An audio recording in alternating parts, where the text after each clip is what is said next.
ranking member to make. Thank you, Mr. Chairman, and I really appreciate your leadership, the bipartisan spirit in which we've been managing this very important subcommittee over the last several years. So look forward to doing that and continuing, and because I think this is one of the most important subcommittees in the Armed Services full committee. I'll begin by saying I do support this mark. There's some elements that I think are really important. For example, it supports the Army's 20 combat training center rotations, which is critical, including critical training for our National Guard.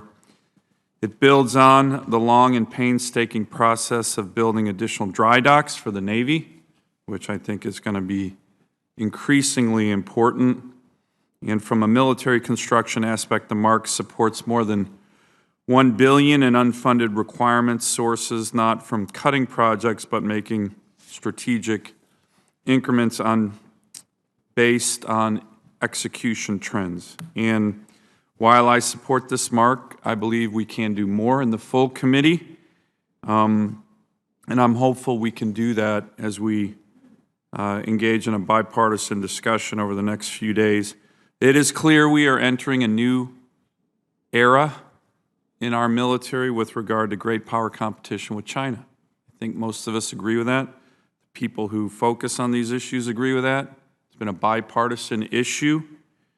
We're going to have a big vote in the next few days on the top-line budget. I have been very outspoken on my disappointment with this administration's top-line budget. And I think particularly when they're funding other agencies at double-digit increases, they're cutting defense spending, real numbers, they are. We need to change that. That's our oversight responsibility, and I hope we can make that a bipartisan vote in this committee to send a message. Shouldn't be cutting the Department of Defense's budget, especially not now. Let me give you one simple example. Is in DoD facilities. While this mark supports the President's budget of $9.8 billion for MILCON, that budget is the 6th lowest budget in terms of MILCON in the last 25 years when accounting for inflation. I think an area that the Chairman and I agree on, really matters to Virginia, is Navy shipbuilding and the ability to do that. It matters to New Hampshire. But we are behind. There's no doubt. Just look what the Chinese are doing relative to what we're doing. I don't even think it's close. We need to focus on that as well. I agree with Chairman Reed when he said this year will be an inflection point, given that the FY 2022 budget will not be constrained by the Budget Control Act. And so I think we're going to have some important discussions. And then let me just make one final comment related to my own experience. I think some of you know I've been in the Marines now for going on 28 years. I'm an infantry and recon Marine. I've gone through the hardest training in the world, deployed a lot. But what I worry about is we are getting away from war fighting and lethality. There are so many things we can throw on our troops to do. Administrative burdens, extra reading.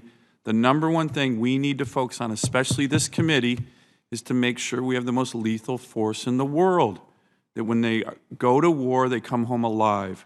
Some of you know that I frequently, every senior leader, Democrat, Republican, doesn't matter, I give them a copy of the book by T.R. Fehrenbach called This Kind of War. It's what Army infantry and Marine officers are all required to read. It's about the Korean War in the summer of 1950 when thousands and thousands of young Americans were killed because they couldn't stop a third world peasant army because readiness from 1945 to 1950 plummeted. We can never do that again. That was an irresponsible Democrat and Republican leadership, civilian and military, that ended up, in my view, killing thousands of Americans. I think we're getting to that point, and we all need to be focused on lethality and readiness, not other extraneous issues that often we dump on our service members who should be focused on warfighting. So thank you, Mr. Chairman, and I've really appreciated our good cooperation on this committee.